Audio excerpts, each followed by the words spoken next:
In the long and turbulent history of war, few strategies have had the devastating psychological impact of the Tet Offensive during the Vietnam War.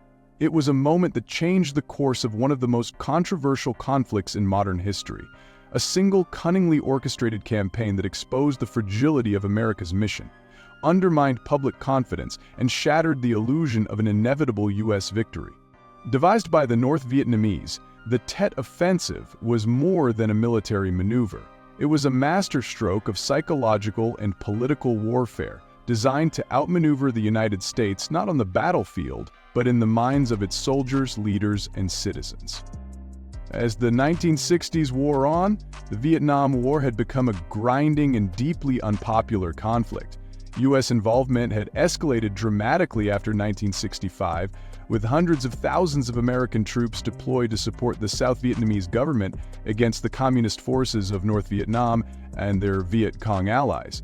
The United States, armed with overwhelming technological and military superiority, believed it could crush the insurgency through sheer force. This strategy was one of attrition, to wear down the enemy by inflicting heavy casualties and destroying their ability to fight. Yet, this approach overlooked a fundamental truth.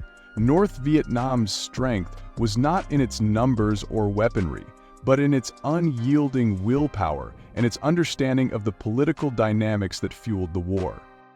By late 1967, U.S. officials were eager to portray the war as nearing its conclusion. General William Westmoreland, commander of American forces in Vietnam, frequently spoke of progress. He pointed to body counts, claiming that communist forces were being decimated and victory was within reach. President Lyndon B. Johnson could bring about a favorable end to the war. What neither of them fully appreciated, however, was that their optimism played directly into the hands of North Vietnam's brilliant tactician, General Vo Nguyen Giap. Giap, already renowned for his role in the defeat of French colonial forces at Dien Bien Phu in 1954, was no stranger to the asymmetric nature of warfare.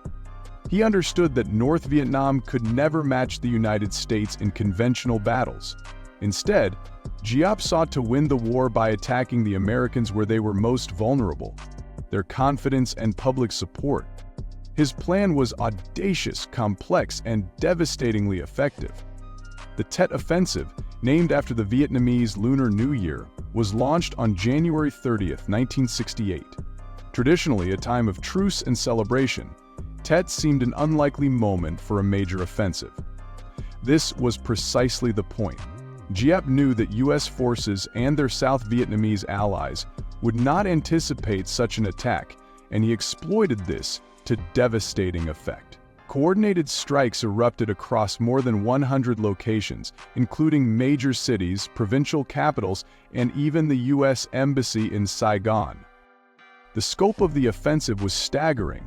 It required months of preparation, with thousands of North Vietnamese Army, NVA, and Viet Cong fighters moving into position under the cover of darkness and secrecy.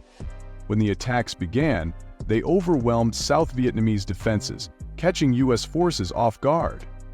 Battles broke out in places previously considered secure, and the sheer audacity of the offensive stunned American commanders.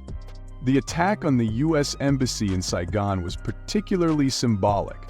Although the small group of Viet Cong fighters who breached its perimeter were quickly repelled, the sight of gunfire and explosions in the heart of the U.S. presence in Vietnam was broadcast around the world, delivering a devastating blow to America's image of control and security. While the Tet Offensive ultimately resulted in heavy losses for the communist forces, an estimated 4,500 casualties, it achieved its true objective, breaking American morale. The offensive showed that the Viet Cong and North Vietnamese were far from defeated.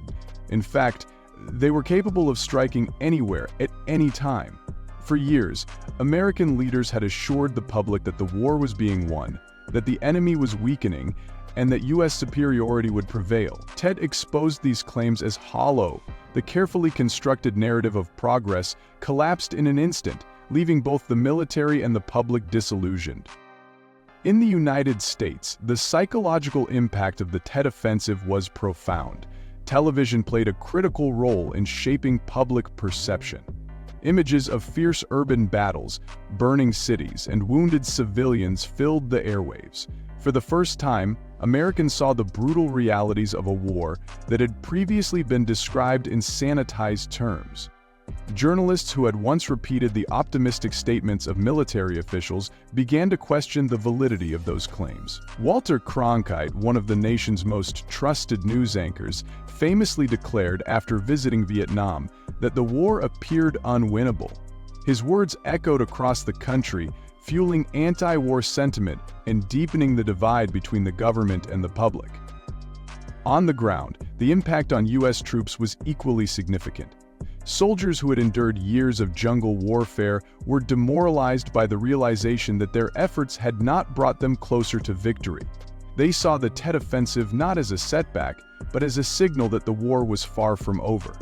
This growing sense of futility eroded discipline and morale, contributing to a widening gap between soldiers and their commanders. Politically, the Tet Offensive was a disaster for the Johnson administration. The president, already under pressure from anti-war protests and criticism within his own party, saw his credibility crumble. Public approval of his handling of the war plummeted, and calls for a de-escalation grew louder. In March 1968, just weeks after the offensive, Johnson announced that he would not seek re-election, a move widely seen as an admission of his inability to resolve the Vietnam crisis. For North Vietnam, the Tet Offensive was a testament to the power of strategy over brute force. Giap and his leadership understood that their true battlefield was not the cities and jungles of Vietnam, but the hearts and minds of the American people. By exposing the weaknesses of U.S. strategy and forcing the public to confront the harsh realities of the war, they achieved a victory that no amount of firepower could undo. The aftermath of Tet marked a turning point in the Vietnam War. Although U.S. forces would remain in Vietnam for several more years, the momentum had shifted irreversibly. American policymakers began to focus less on achieving military victory and more on finding a way to exit the conflict. The war had become politically unsustainable, and the Tet Offensive was the catalyst that made this reality undeniable. Looking back, the Tet Offensive remains one of the most significant events in modern military history. It demonstrated the power of psychological warfare and the importance of public opinion in shaping the outcome of a conflict. For the United States, it was a harsh lesson in the limits of military power and the consequences of underestimating an adversary's resolve and ingenuity. The strategy that wrecked U.S. morale in Vietnam wasn't about conquering territory or inflicting casualties. It was about shifting the narrative by exploiting America's vulnerabilities and turning its strengths into weaknesses. The North Vietnamese transformed a tactical defeat into a strategic triumph. The Tet Offensive stands as a reminder that wars are not only fought on battlefields, but also in the minds of those who wage them, and that the most devastating victories are often those achieved without a single decisive battle.